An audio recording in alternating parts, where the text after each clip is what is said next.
ఇక మీరు చూస్తుండొచ్చు, నేను మందు కొట్టే లోపలనే అయితే పిట్టలు వచ్చి మాత్రం మొత్తం పురుగులని తినేస్తున్నాయి. చూసిరు కదా ఇక మొత్తం ఇక ఈ పిట్టలని తిరుగుతున్నాయి ఇటు అటు. ఇక డబుల్ కబడ్డీ మన నాన్న యూరిన్ అయితే ఈరోజు అయితే కొట్టినాము. కొట్టిన ఒక 5 నిమిషాల తర్వాత అయితే ఈ విధంగా అయితే మొత్తం పిట్టలన్నీ వచ్చినాయి. మీరు చూస్తుండొచ్చు ఇక కనిపిస్తుందా? ఇవి చూస్తారు కదా ఇక మన ఊరంతా ఎర్ర పడడం జరుగుతుంది. దీని కారణంగానైతే మనం అయితే ఈరోజైతే మందు కొడుతున్నాం. వాటర్ మొత్తం తీసేసి కొట్టాలండి కన్ఫామ్గా అయితే. ఒక 24 hours దాకా అయితే మనం వాటర్ పెట్టుకోవద్దు. ఇది వర్షాకాలమే కాబట్టి ఏం కాదు మనకైతే. ఇప్పుడైతే మనం ఏమేమి మందులు కొడుతున్నారు అయితే మీరైతే చూసారు. ఇప్పుడు నానో యూరియా అయితే తీసుకొచ్చాం. నానో యూరియా మళ్ళీ డబల్ కబడ్డీ.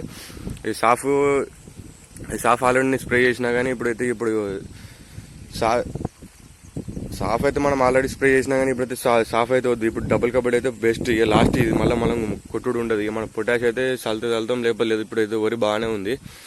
ఇక వరి ఎర్ర పడుతుంది కాబట్టి అయితే మనం ఒకసారి అయితే నానో యూరియా ఒకటి డబుల్ కబడ్డీ అయితే తెచ్చాను. ఇక వరి అయితే హైట్ గుర్తం వేస్తుంది బాగా అవుతుంది అని.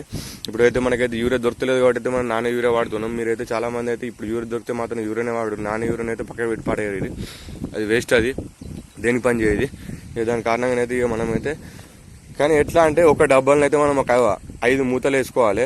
ఒకటి డబుల్ కబడ్డీ ఒక 2 మూతలు వేసుకుంటే సరిపోతుంది మనకైతే. ఎకరానికి ఎంత ఎంఎల్ వాడతామంటే మనమైతే టోటల్గానైతే ఇది 200 ml ఉంది. 250 ml అయితే మొత్తం వాడుతున్నాం మనమైతే అర్ధ ఎకరానికి అయితే. మన నాణ్య యూరిన్ అయితే ఈ 500 ml అయితే ఫుల్ వాడతాం. దీంతో అయితే ఒక 3 మూతలు వేసుకుంటున్నాం. మళ్ళీ ఇప్పుడు మన యూరియా అయితే ఒక 5 మూతలు వేసుకుని కొడుతున్నాం. ఇక వరి అనేది ఏ విధంగా ఉందో అయితే మంచిగా అయిపోతుంది. ఇక ఎలాంటి రోగం ఉన్నా కానీ మొత్తం వెళ్ళిపోతుంది. కానీ వాటర్ మాత్రం పెట్టొద్దు మనమైతే. దాని కారణంగా అయితే వాటర్ పెడితే మాత్రం మళ్ళీ వరి ఎరబడే అవకాశం అయితే ఉంది. మనమైతే పెట్టుకొని తీసేసుకుంటా ఉండాలి వాటర్ అయితే.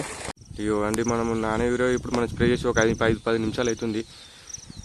5-10 నిమిషాలలోనే మొత్తం అయితే మనకైతే ఈ పురుగు అనేది బయటకు వచ్చేసింది. ఇగో పిట్టలని ఎట్లా తిరుగుతున్నాయి చూసిరా మీరు? ఇగో కనిపిస్తుందా అండి ఇగో పిట్టలన్నీ? అయ్యో చాలా వచ్చినాయండి పిట్టలు ఇటు అటు మొత్తం. ఇప్పుడు ఈ ఒక్క మడికి అయితే మనం స్ప్రే చేయడం జరిగింది. ఈ ఒక్క మడికి అయితే ఎట్లా వచ్చినాయో ఇప్పుడు మనమైతే ఇప్పుడు నెక్స్ట్ మడికి స్ప్రే చేస్తాం. ఇప్పుడు ఇది అయిపోయినాక అక్కడికి వస్తుండొచ్చు మొత్తం అయితే. చూసిరు కదా ఈ పురుగు అనేది మొత్తం చచ్చిపోతుందండి మనకైతే. ఇప్పుడు వర్షాలు అయితే బాగా పడ్డాయి కదా, నేనైతే వాటర్ మొత్తం తీసేసి కొట్టినా. ఒక 5 రోజుల దాకా అయితే వాటర్ పెట్టా. ఇక చూస్తారు కదా మీరైతే ఎంతగానో తిరుగుతున్నాయో.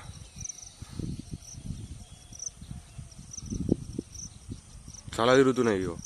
మొత్తం పురుగులన్నీ అందుకొని పోతున్నాయి కిందికి వెళ్ళి మొత్తం అయితే.